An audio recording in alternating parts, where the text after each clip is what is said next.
She's diligent. She's nice. No surprise, she's a 752. We face a number of important issues around privacy, safety, and democracy, and you will rightfully have some hard questions for me to answer. Before I talk about the steps we're taking to address them, I want to talk about how we got here. In 2014, the Communist Party called for a system to allow the trustworthy to roam everywhere under heaven while making it hard for the discredited to take a single step.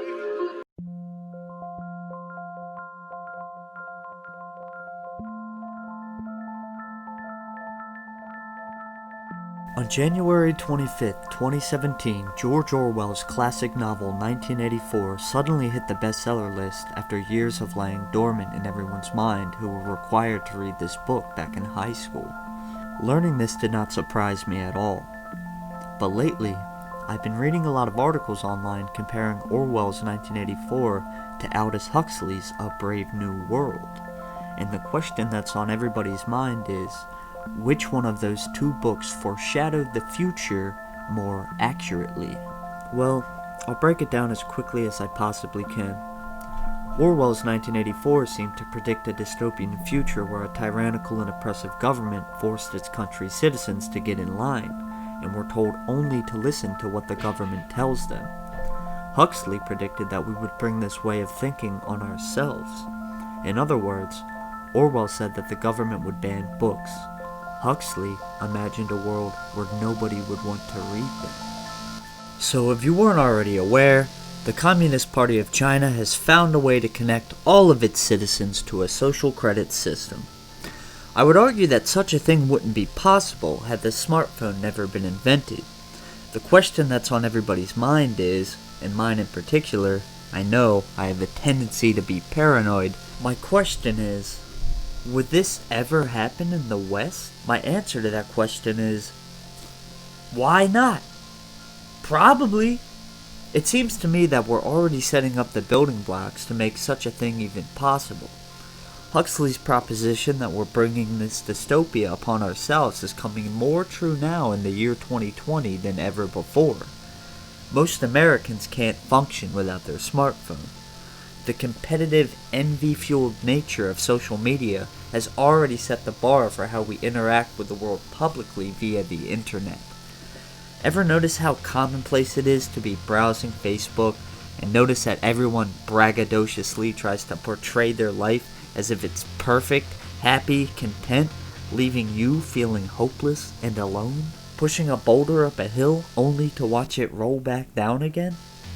Trends such as taking pictures of healthy food you're cooking, how often you go hiking, kissing your girlfriend after she spent 2 hours in front of the mirror to take a daily photo with the intention of getting approval of one's peers? And how is cancel culture and things such as the Me Too movement not a perfect example of a symbolic execution of one's character?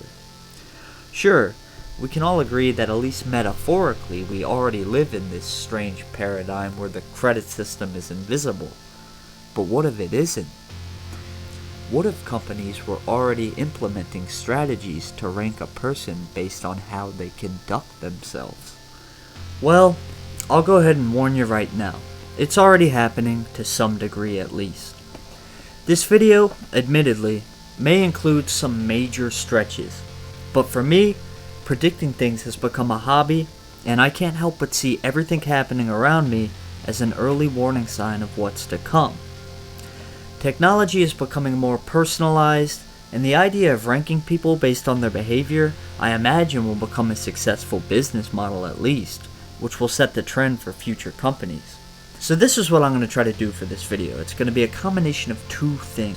One is going to be, I'm going to list the companies that are already adopting a new business model that's kind of based on ranking the consumers. And two, I kind of want to highlight a few things that are loosely connected that kind of feel like a precursor to an upcoming credit system. This is the digital dystopia, warming up for the social credit system.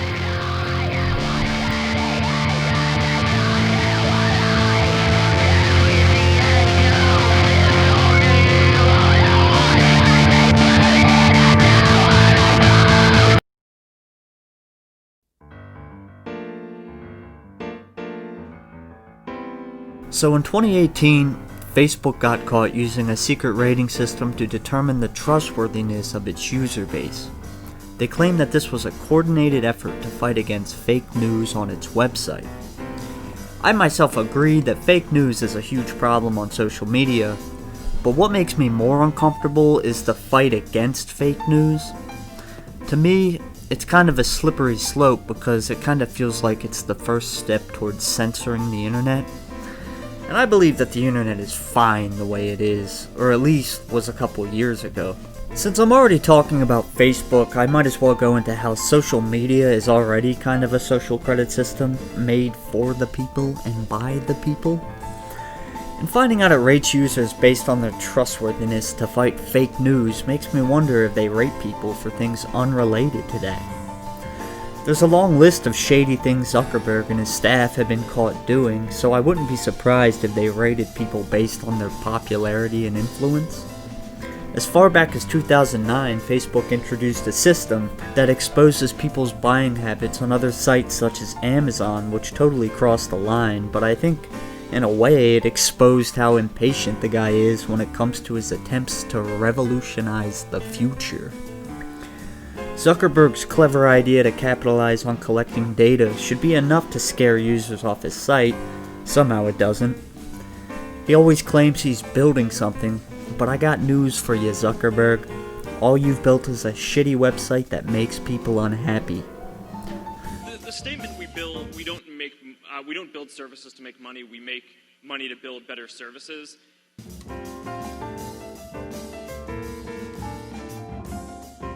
In 2017, Uber announced it would introduce a rating system to help both passengers and drivers have a better experience using the service.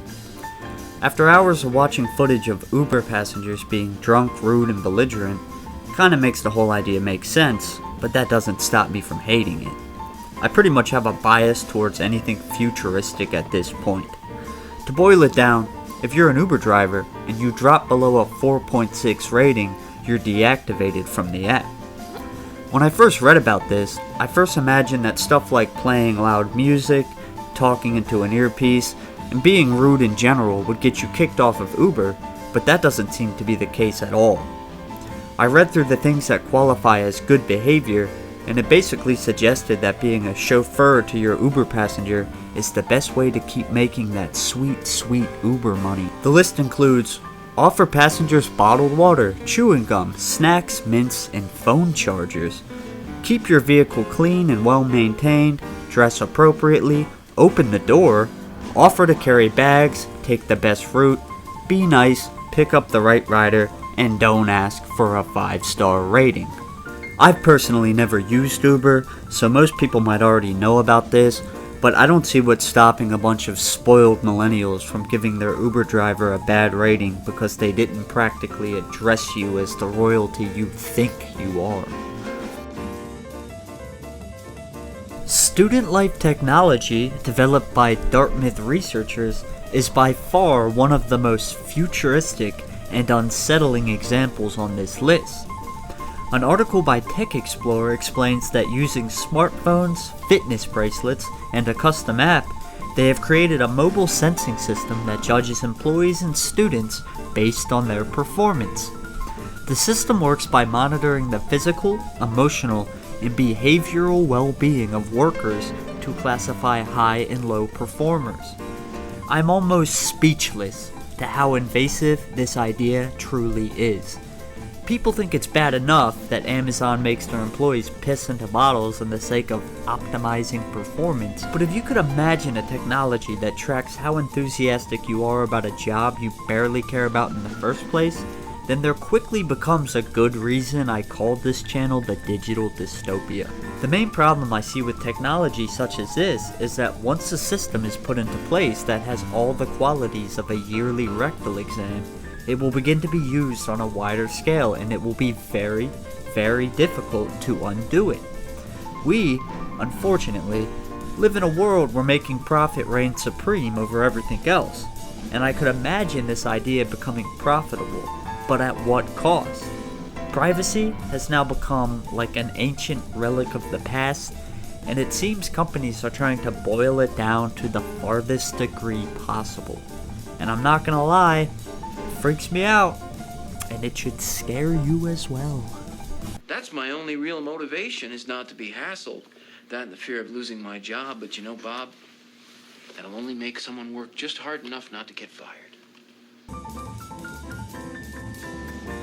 Have you ever made a drunken social media post and a day later you thought to yourself, yeah, maybe I should delete that? Well, if you did, it was smart of you to do so. If there exists a photo of you smoking a cigarette in the permanent everlasting stratosphere that is called the internet, your insurance may very well go up. But I've got good news for you. If you're one of those people that post pictures of you doing yoga to show all your friends how grounded and fit you truly are, then it may help you to some degree. In June 2019, New York's Department of Financial Services announced that the department fully supports innovation and the use of technology to improve access to financial services. Indeed, insurers' use of external data sources has the potential to benefit insurers and consumers alike. If you're wondering what external data sources means, well, it means that companies are now considering things such as retail purchase history, social media, internet or mobile activity, and the geographic location tracking as ways to effectively change your insurance rate. This is why I've always been suspicious of people who get mildly annoyed that they use our data to target ads at us. I've always believed our data being collected has been used in more sinister ways, and I think this is proof.